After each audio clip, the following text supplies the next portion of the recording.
Welcome back, everyone, to The Deep Dive. Today, we are diving into some pretty fascinating AI news from today, Friday, April 4th, 2025. Yes, this is our AI Daily Deep Dive. Our AI Daily Deep Dive. And what's wild is that this entire deep dive, from the research to us even sitting here talking, was generated by AI. Entirely AI. Which, I mean, how meta is that? I guess we should probably jump right into the news because there's a lot to unpack. Yeah, there is a lot.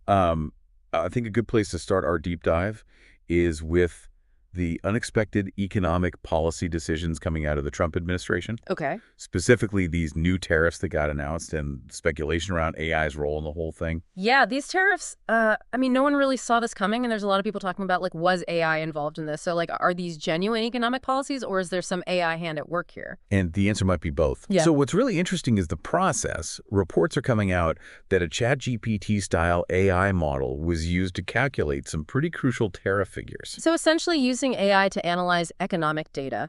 Exactly. And, normally you would have economists doing this kind of very complex analysis. Yeah. It's pretty unorthodox, to say the least. Yeah, and then the whole announcement in the White House Rose Garden calling it Liberation Day or Declaration of Economic Independence. Yeah, a lot of fanfare. Yeah, and Trump just going on and on about how this is the way forward for America's financial future, this big, dramatic shift towards, like, simple trade balances and protectionism. Right. And, if we look at Trump's history with some of his financial decisions from way back when, like the bankruptcies with his casino properties in the 90s, Yeah.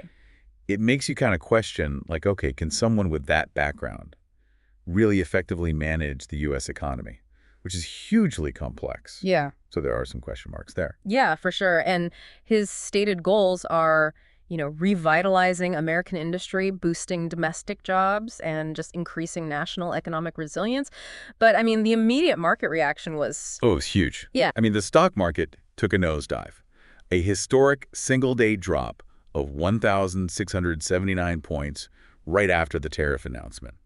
And it's pretty ironic because this all happened, the same day as the whole Newsmax Rudy Giuliani opening bell thing. Oh, wow, I'd forgotten about that. Yeah. And remember how Trump used to say all the time that when the stock market drops, it's a sign of weak leadership? Oh, yeah, he was big on that. Huge on that. Wow. So then, of course, after this huge drop because of his own policies, he just goes off to Florida to his golf resort and a Saudi-backed Livy golf tournament. Doesn't even address the markets, really. Yeah, he just gives that short little statement right before he takes off. What was it? The operation is over? Yeah. The patient lived and is healing.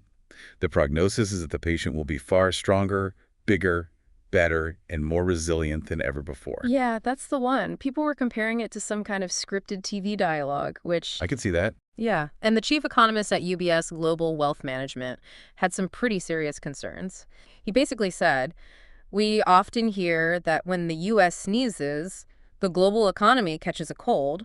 Well, this isn't a sneeze. This is the U.S. cutting off its own arm." Ouch. Yeah, which kind of highlights, how this could really hurt the U.S. by isolating it. Yeah.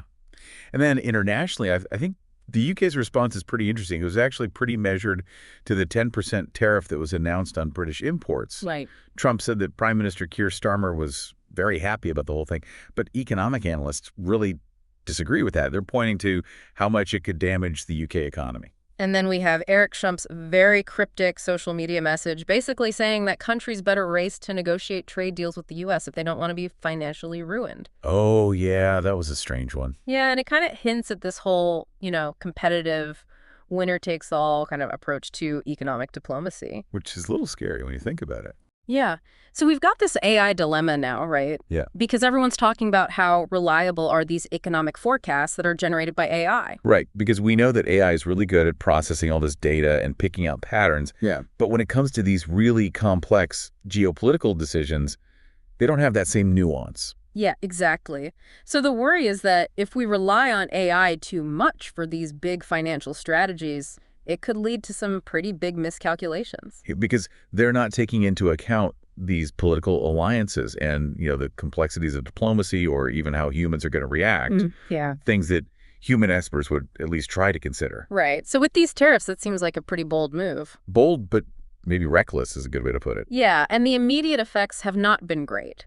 And there is a real concern that these algorithmic maybe even hallucinations, I think they called it, Yeah. could be shaping America's trade strategy. And that's a worrying thought. For sure. So let's move on to our second big story today. China's reaction to these new tariffs. Yeah.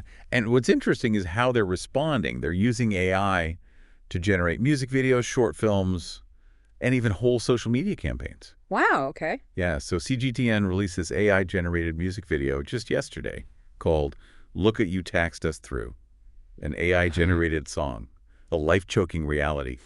And the whole thing is from the perspective of American consumers dealing with these tariffs. Okay. Yeah. And what kind of stuff are they saying in the video? Oh, it's pretty pointed. You know, lines like, groceries cost a kidney, gas a lung, your deals, just hot air from your tongue. And then later, thanks for the tariffs and the mess you made. It basically argues that American consumers are the ones who end up paying for these tariffs.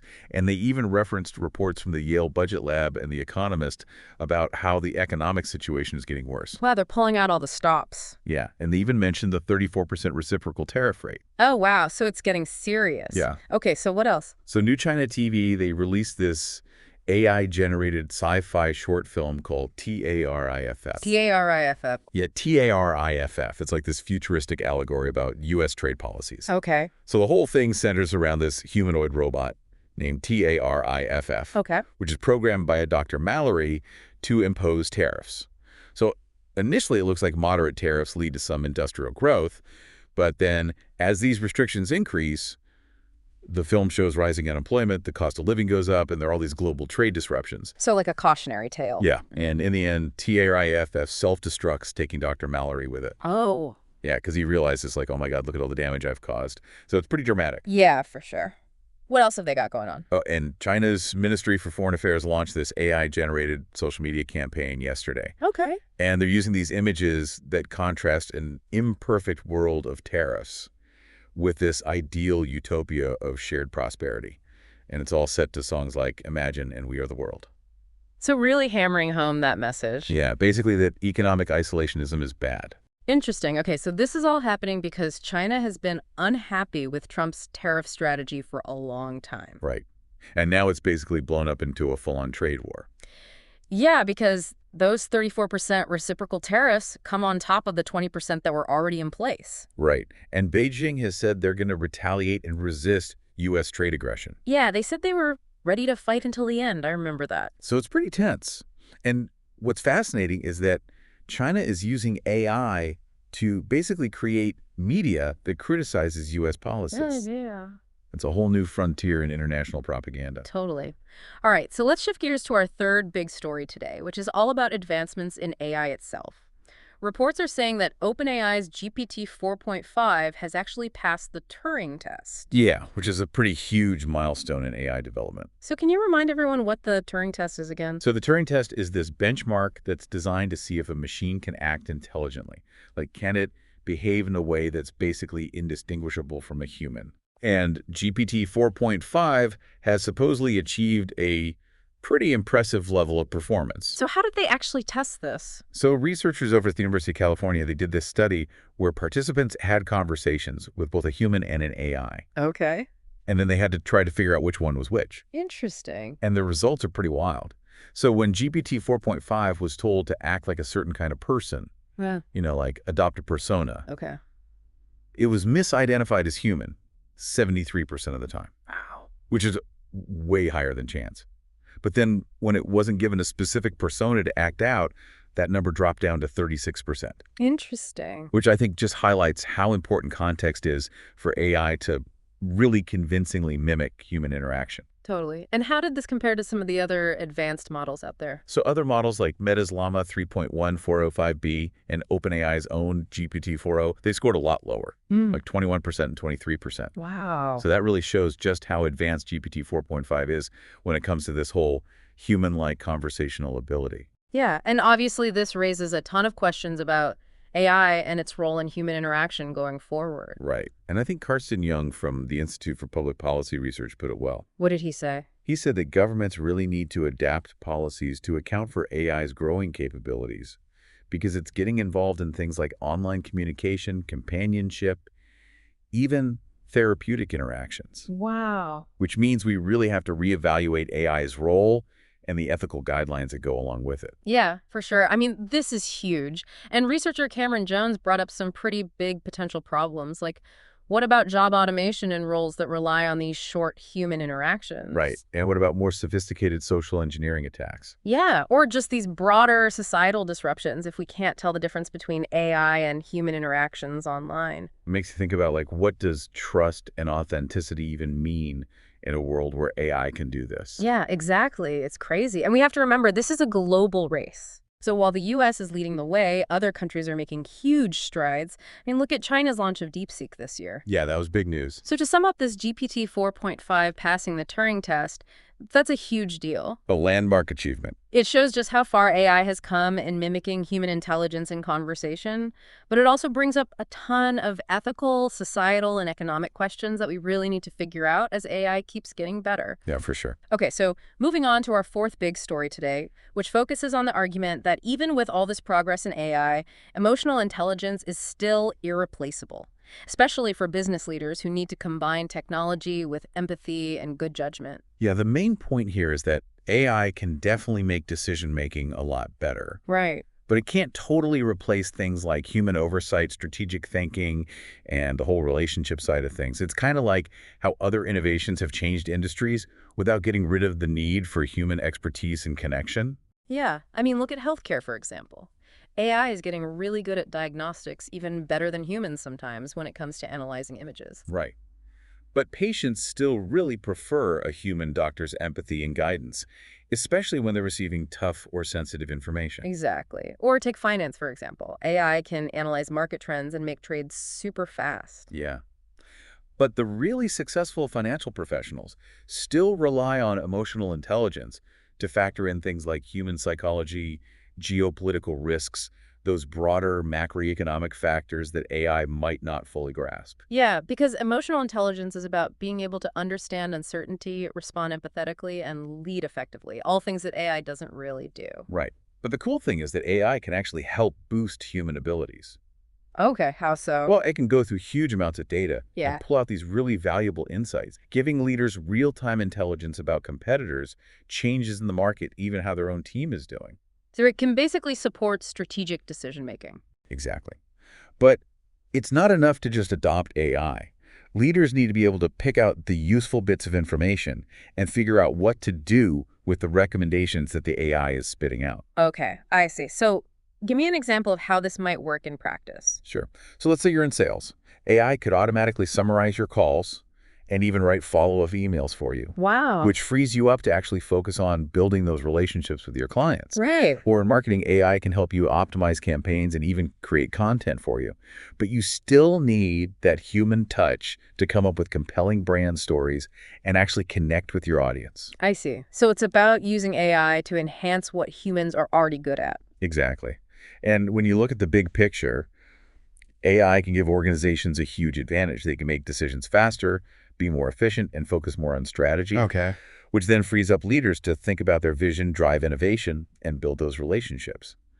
But the key takeaway here is that emotional intelligence is still crucial for effective leadership. You can't get around that. Yeah, I mean, compassion, empathy, creativity, the ability to motivate others, those are all human traits that AI can't really replicate. Exactly. And I think in this world where things are getting more and more automated, people are really craving authentic leadership. They want leaders who prioritize those human connections, transparency, and trust. So the successful leaders are going to be the ones who make space for those emotional connections in their organizations. So it's all about finding that balance. Yeah.